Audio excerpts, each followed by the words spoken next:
सभी का बहुत बहुत स्वागत करती हूँ। आज का जो हमारा विषय है वो है शनिदेव। शनिदेव वक्री होने जा रहे हैं। 30 जून से 15 नवंबर तक शनि वक्री रहेंगे। जब कोई भी ग्रह वक्री होता है तो उसकी अच्छे और बुरे दोनों तरह के फल देने की क्षमता बहुत अधिक बढ़ जाती है। वक्री प्लैनेट को डेस्टिनी प्लैनेट का नाम भी दिया गया है। यह जो प्रिडिक्शन है वह चंद्र राशि पर आधारित है। बाकी हम लग्न की भी बात कर रहे हैं इसमें साथ साथ, यानी कि आपको अपनी कुंडली में अपने बर्थ चार्ट में देखना होगा कि शनि इस समय मतलब आपकी कुंडली में वक्री बैठे हैं या नॉर्मल अवस्था में है। जब शनि वक्री होंगे आपको अपनी कुंडली में शनि की स्थिति देखनी ही होगी, क्योंकि शनि जहां विराजमान है आपकी कुंडली में उस घर से बहुत प्रभावशाली फलों की प्राप्ति आपको होगी इस समय जब शनि वक्री होंगे। यदि आपकी कुंडली में भी शनि वक्र अवस्था में है तो ये प्रभाव आपके लिए 2 गुना बढ़ जाता है जब शनि वक्री होंगे। वक्री का मतलब होता है उल्टा। क्या सही में उल्टा होता है? सच में कोई ग्रह उल्टी चाल चलता है? नहीं, ऐसा नहीं है, बल्कि पृथ्वी से देखने पर उसकी चाल उल्टी लगती है और यही पृथ्वी पर उसके प्रभाव आते हैं। वक्री ग्रह वक्री होते ही क्यों है कुंडली में? इसका एक रीजन है क्यों होते हैं ग्रह वक्री कुंडली में। ग्रह का वक्री होना पूर्व जन्म के कारणों से कहीं ना कहीं कारणों को दिखाता है। सूर्य चंद्र को छोड़कर बाकी सभी ग्रह वक्री होते हैं वर्ष में एक बार। राहु केतु तो हमेशा ही वक्र अवस्था में रहते हैं। वक्री ग्रह कुंडली में जहां भी बैठा होगा वो उसी स्थान से जुड़ा आपका पिछले जन्म का कुछ अधूरा कर्म आपको पूरा करने का अवसर प्रदान करेगा जब वो वक्री होगा, जिस भाव में वो बैठा हुआ है आपकी कुंडली में। हम बात यहाँ शनि की कर रहे हैं तो शनि से ही शुरू करते हैं। तो शनि तो देखिए कर्मों के कारक हैं, तो थोड़ा सा कर्म फल को समझते हैं। इससे वक्री ग्रह की स्थिति और अच्छे से समझ में आपके आ जाएगी। थोड़ा सा कर्म को समझते हैं। देखिए कर्ण मतलब यानी कि इंद्रिया यानी कि मन। कर्ण कारण को जन्म देता है और कारण कर्म को जन्म देता है। कोई कारण होगा तभी तो कोई कर्म होगा। तो कर्ण जो है कारण को जन्म देगा और कारण कर्म को जन्म देगा। कर्म परिणाम को जन्म देता है। जब हम कर्म करते हैं उसी से तो परिणाम निकलते हैं, तो जो कर्म है वो परिणाम को जन्म देगा और सभी परिणाम मिलकर हमारे भाग्य का निर्माण करते हैं। इसीलिए वक्री ग्रह भाग्य को दिखाते हैं। इसीलिए वक्री ग्रह को डेस्टिनी प्लैनेट भी कहा जाता है। वक्री ग्रह उच्च ग्रह के साथ परिणाम देने, उच्च ग्रह के समान परिणाम देने की क्षमता रखते हैं आपकी कुंडली में। वक्री ग्रह बहुत अधिक ठोस परिणाम देने में सक्षम होते हैं। ये बात अब कारक और अकारक के नजरिए से भी समझनी चाहिए कि आपकी कुंडली में वो कारक हैं या कारक हैं। यदि बर्थ चार्ट में कोई वक्री ग्रह उच्च या शुभ है तो बहुत अच्छे परिणाम आपको देंगे। यदि वही बर्थ चार्ट में कोई ग्रह नीच है या पाप है तो कई गुना खराब फल देने की क्षमता भी उनमें होती है। वक्री ग्रह से लोगों को डराया जाता है, डरने की जरूरत बिल्कुल भी नहीं है। हाँ, अगर वो नीच का है, पाप है, तो थोड़े से उपाय करने की, थोड़ा सा भक्ति भाव लाने की यहाँ पर आपको जरूरत है। शनि इस समय अपनी ही राशि कुंभ में है और कुंभ में ही वक्री भी हो रहे हैं। इस समय कुंभ में ही वक्री भी होंगे। तो शनि को इस समय पाप ग्रह की उपाधि नहीं दी जाएगी, क्योंकि वो स्वयं राशि में है, कुंभ राशि में है।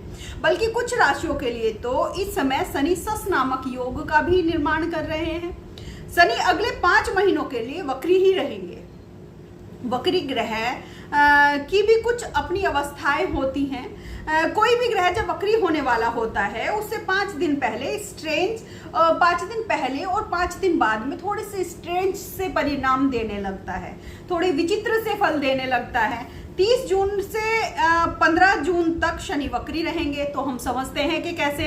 तो 5 दिन पहले यानी 25 जून से 30 जून तक और 10 जून से 15 नवंबर तक, यानी कि 5 दिन पहले और 5 दिन बाद में इस चीज का आपको ध्यान रखना है कि कोई भी नया काम शुरू नहीं करना है। किसी भी नए काम में पैसा वगैरह इन्वेस्ट नहीं करना है आपको। जो लोग शनि से रिलेटेड कार्य में हैं, खासकर वो लोग शनि से कार्य रिलेटेड कार्य क्या होते हैं? पेट्रोलिंग होता है, ऑयलिंग होता है, ट्रांसपोर्ट होता है, सरकारी जॉब होते हैं, रियल एस्टेट्स होता है। शनि से रिलेटेड बहुत सारे काम होते हैं। तो यदि आप इनसे रिलेटेड कामों में हैं तो किसी भी नए काम की शुरुआत नहीं करनी है। इन 10 दिनों तक आपको थोड़ा सा सतर्क बने रहना है। शुरू के 5 दिन जब शनि वक्री होंगे और आखिरी के 5 दिन जब शनि वक्र अवस्था से अपनी नॉर्मल अवस्था में आएंगे। मैं आपको उपाय भी बता दूंगी कि आपको उपाय क्या करने हैं। इससे पहले एक विनम्र निवेदन, यदि इस चैनल पर पहली बार आप हैं तो प्लीज चैनल को सब्सक्राइब जरूर कर लीजिएगा।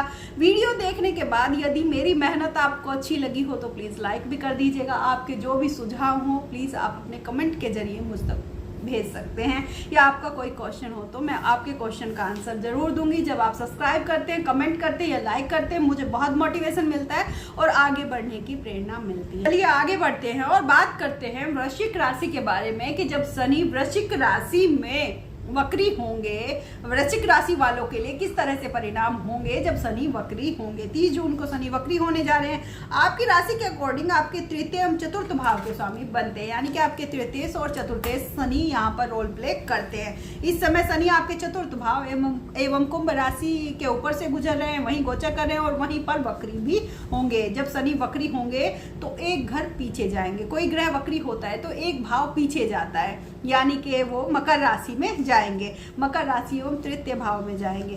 तो 3, 6, 11 उपचय भाव है। कोई भी पाप ग्रह होता है जब इस भाव में जाता है 3, 6, 11 में तो बहुत अच्छा महसूस करता है, बहुत प्रसन्न रहता है। आपको शनि यहाँ शुभ परिणाम ही देंगे जब शनि यहाँ पर वक्री होंगे। आप वृश्चिक वालों की शनि की ढैया चल रही है, चिंताएं हैं, फेलियर्स है। मैं मान रही हूँ कि बहुत सारी चीज़ें आपके साथ जुड़ी हुई हैं, लेकिन शनि यहाँ पर वक्री होंगे तो आपको अच्छे रिजल्ट होंगे, आपके लिए अच्छे रिजल्ट होंगे। इस समय तो आप बिल्कुल नकारात्मक स्वभाव लेकर घूम रहे हैं क्योंकि फेलियर्स मिल रहे हैं, चिंताएं आपको, मानसिक चिंताएं आपको बहुत ज़्यादा हैं, फेलियर्स मिल रहे हैं, अनएक्सपेक्टेड आपको ट्रेवल्स करने पड़ रहे हैं। हर एक से कुछ तू मैं घर परिवार से सबसे बनी हुई है, मैं समझती हूँ। लेकिन इस समय जब वक्री होंगे तो स्थिति में सुधार होगा। यदि आप जॉब में हैं तो स्थान परिवर्तन होंगे या आप जॉब चेंज कर सकते हैं। देखिए बदलाव तो जरूर होंगे। यदि आप शनि से रिलेटेड कार्यों में हैं तो लाभ आपको निश्चित ही मिलेंगे।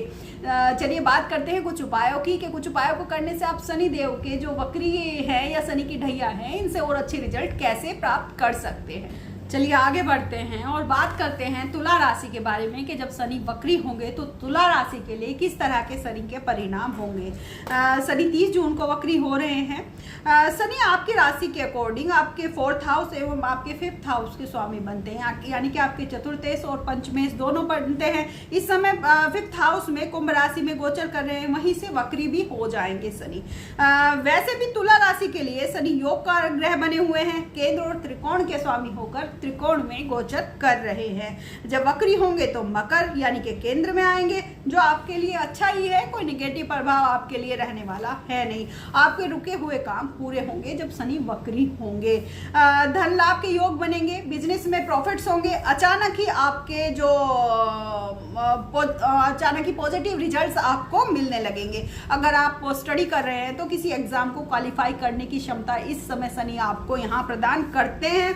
आप जॉब प्लान कर रहे हैं तो जॉब मिल जाएगी और बिजनेस सेटअप करना चाह रहे हैं तो इस समय आगे आइए, अपना बिजनेस सेटअप करने की पूरी तैयारी कीजिए। लेकिन समय में पहले बता चुकी हूँ, वक्री होने के 5 दिन तक और 5 दिन बाद में यहाँ स्टेप नहीं लेना है। अनएक्सपेक्टेड चीजें आपकी लाइफ में इस समय पर होंगी। संतान पक्ष को लेकर कुछ चिंताएं हो सकती हैं पर ज्यादा बड़ी समस्या नहीं होंगी। मैं कुछ उपाय बता रही हूँ, इनको कीजिए और शनि से और भी अच्छे रिजल्ट आप ले सकते हैं। चलिए बात कुछ उपायों की कर लेते हैं कि किन उपायों को करने से शनि देव शांत रहते हैं और अपने इस जो वक्र उनका पीरियड रहेगा उसमें वो उनसे अच्छे रिजल्ट कैसे लिए जा सकते हैं। देखिए शनि देव के जो इष्ट देव हैं वो भगवान शिव हैं। शिव की उपासना से शनि देव शीघ्र शांत हो जाते हैं। भगवान शिव का ही 11वां रूप माने जाने वाले हनुमान जी, इसीलिए इनकी उपासना बताई जाती है। जब शनि का फेज आता है, शनि का पीरियड आता है कि भगवान हनुमान जी की पूजा अर्चना से शनि देव शीघ्र ही शांत होकर व्यक्ति को अच्छे रिजल्ट देने लगते हैं। देखिए शनि भगवान शिव के इस पृथ्वी पर दो जागृत रूप बताए गए हैं, जागृत स्वरूप बताए गए हैं सॉरी। एक तो प्राण प्रतिष्ठित शिवलिंग और दूसरा प्राण प्रतिष्ठित रुद्राक्ष। शनिदेव के दो रुद्राक्ष बताए जाते हैं, एक 7 मुखी रुद्राक्ष, इसको लक्ष्मी रुद्राक्ष भी बोलते हैं, और दूसरा है 14 मुखी रुद्राक्ष। 14 मुखी रुद्राक्ष को देवमणि का भी नाम दिया गया है। इसीलिए भगवान शिव ने इसे अपने मस्तक पर धारण किया है। बहुत ही कॉस्टली आता है, हालांकि ये 7 मुखी रुद्राक्ष को लक्ष्मी जी का रुद्राक्ष बताया गया है, मैं पहले भी बता चुकी हूँ। 7 मुखी रुद्राक्ष अफोर्डेबल भी है, हम लोग नॉर्मल जो लोग हैं हम उसे अफोर्ड कर सकते हैं। तो एक धारण करने के बजाय आप 3 धारण कर सकते हैं इस समय में। तो इस समय जो इनका वक्र पीरियड चल रहा है, या जिनकी शनि की 7.5 यानी कि मकर कुंभ मीन, या जिनकी शनि की ढैया पनौती यानी कि कर्क और वृश्चिक, इनके लिए ये रुद्राक्ष बहुत ही कारगर साबित होंगे। आप आध्यात्म से जुड़िए और आप ईश्वर की शरण में जाइए, तो शनि भगवान आपको अच्छे ही रिजल्ट प्रदान करेंगे। और सबसे बड़ी बात, अपने कर्मों पर विशेष ध्यान रखिए।